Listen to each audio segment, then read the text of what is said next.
सर्वेभ्यो नमो नमः। आज हम बेटा अपने वर्कशीट फर्स्ट, सेकंड और थर्ड के ऊपर जो हमारा असेसमेंट हुआ था वो कर रहे हैं। हमने गूगल फॉर्म फिल किया था ना, तो उसका सॉल्यूशन मैं आपको बता रही हूँ। इसको अपनी नोटबुक में लिख लेना, ठीक है बेटा।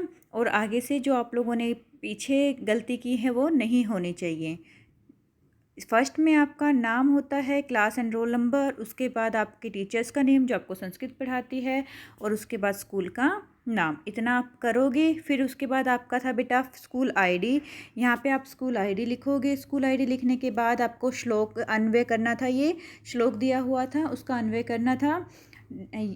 यह डैश विहाय देव्यम, यह डैश विहाय देव्यम एव डैश प्रासाद सिंहवत तस्यः डैश वयसः तिष्ठन्ति। तो ये आप लोगों को बताया था बेटा। उसमें इसका अनुवाद क्या था? इसका अनुवाद था यह जो मनुष्य, ठीक है। तो यहाँ पे था यह विहाय देव्यम, जो मनुष्य परिश्रम को छोड़कर क्या करता है? देव्यम एव, देव्यम एव, देव्यम एव अवलंब्यते है। देव्यम मतलब भाग्य का ही सहारा लेता है। उसकी जो स्थिति कैसी होती है? प्रासाद सिंहवत तस्यः, वो महल में स्थित शेर की तरह अपमानित होता है। डैश वायशः तिष्ठन्ति, जिसके ऊपर कौवे बैठते हैं, ठीक है। तो वायसा होता है कौवे, जिसके ऊपर कौवे बैठते हैं। ये आपकी हिंदी थी। अब इसके अकॉर्डिंग आपको यहाँ पे अन्वय फिल करना था। तो पहला जो है हमने अन्वय किया है। पहले में हमारा क्या आएगा? यह पौरुषम विहाय, जो परिश्रम को छोड़कर। पौरुषम का मतलब होता है परिश्रम। इसका पर्यायवाची भी आया था बेटा, ठीक है। पौरुषम का मतलब क्या था? परिश्रम। जो परिश्रम को छोड़कर देवयम अवलंब्यते है। देवम, देवम का मतलब होता है भाग्य, भाग्य के सहारे रहते हैं।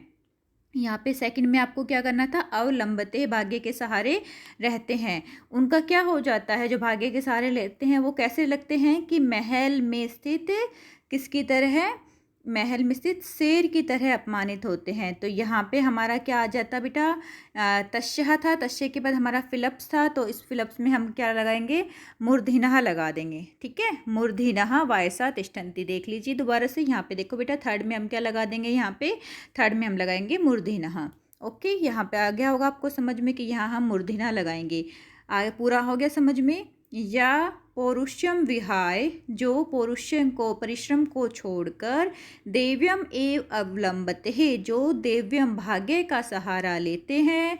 प्रासादवत, प्रासाद सिंहवत तस्यः, महल में रहे शेर की तरह उसकी क्या होती है? मूर्धन्य वयसः तिष्ठन्ति, उसके ऊपर क्या होते हैं? कौवे बैठते हैं। तो मतलब ये अपमान हो गया ना शेर का, कि भाई उसके ऊपर कौवे बैठ रहे हैं, तो इसलिए यहाँ पे बताया गया है। ये आपको आ गया होगा बेटा समझ में। अब हम नेक्स्ट करते हैं, ठीक है। ये 8 तक क्वेश्चन हो गए थे आपके।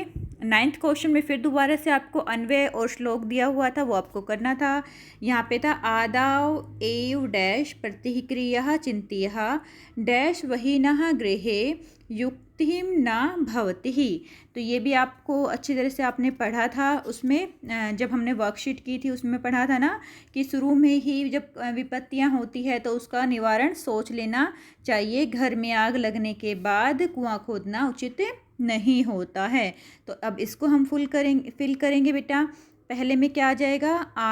आदाव ए विपदाम प्रतिक्रिया चिंतिहा, कि विपदा आने से पहले ही, विपत्ति आने से पहले ही उसका निवारण सोच लेना चाहिए। चिंतनीय, सोच लेना चाहिए। उसकी प्रतिक्रिया अर्थात उसका निवारण सोच लेना चाहिए। तो पहले में हमारा क्या हो जाएगा बेटा? विपदाम आ जाएगा, ठीक है। आदौ एव विपदाम प्रतिक्रिया चिंतिहा डैश वहीना गृहे। डैश वहीना गृह का मतलब है घर में आग लग जाने पर।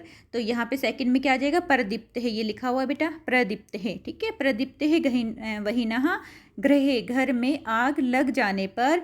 डैश युक्तम न भवति, क्या सही नहीं होता है? कुआं खोदना, ठीक है। तो यहाँ पे कूपम आ जाएगा। अब नेक्स्ट में मैं आपको दिखाती हूँ। कूपम युक्तम ना भवति, कुआं खोदना ठीक नहीं होता है। तो बेटा जिन बच्चों ने, ये देखो, कूप खनन, कुआं खोदना ठीक नहीं होता है। जिन बच्चों ने श्लोक अच्छी तरह से समझे होंगे, पढ़े होंगे, तो बेटा वो आंसर दे देंगे। और आपके एग्जाम में भी इस तरह से ही अन्वय आते हैं बच्चा, ठीक है। नेक्स्ट है आपने पर्याय पद बताना था, आपने बता दिया इसका। पौरुषम का पर्याय पद क्या है? परिश्रमम। ठीक है, मेहनत करना। पौरुषम का मतलब क्या है? परिश्रम। और बच्चे ने क्या किया है? मोस्टली बच्चों ने क्या कर दिया, यहाँ पे पुरुषम लगा दिया। पौरुषम देख के पुरुषम लगा दी, ये गलत है बेटा।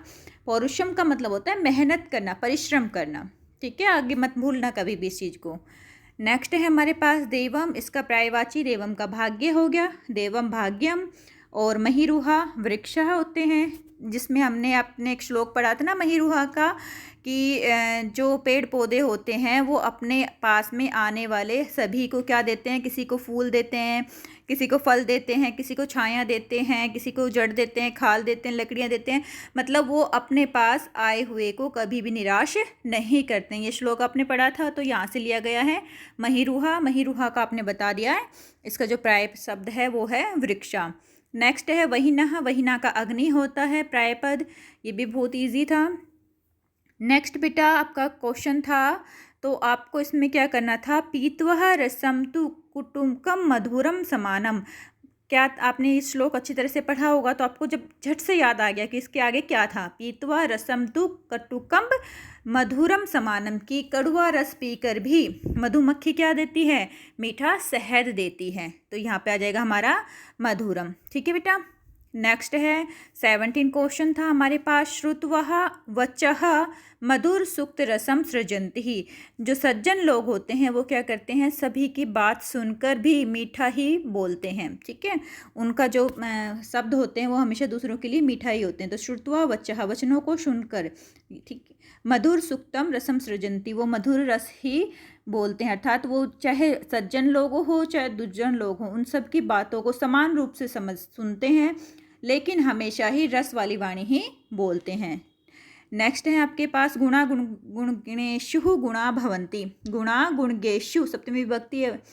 गुणा गुणगेषु गुणा भवन्ति, गुण जो है गुणवान व्यक्ति में ही निहित रहते हैं। तो ये तो हमारा पहला या दूसरा श्लोक था, तो ये भी आपने अच्छी तरह से कर लिया होगा। जिन बच्चों ने श्लोक्स अच्छी तरह से किए थे वो इस एग्ज़ाम में अच्छे नंबर लेके आए होंगे। साहित्य संगीत कला विहीना, ये भी था कि साहित्य संगीत कला के विहीन मनुष्य क्या है? साक्षात पशु के समान है। ये भी आपने श्लोक में पढ़ा था, तो यहाँ पे कला आ जाएगा बेटा। नेक्स्ट है आपके पास ना कूप खनन, ये पीछे का ही आया है। ना कूप खनन प्रदीप्ते वही न गृह। ठीक है, कुआं खोदना युक्त नहीं है, कोई युक्ति नहीं रह जाती है कुएं खोदने की। कब? जब प्रदीप्ते वही न गृह, जब घर में आग लग गई है तो भाई कुआं खोदने का क्या फ़ायदा। ये भी आपके पहले जो श्लोक हमने किया है उसी में से ही लिया गया था।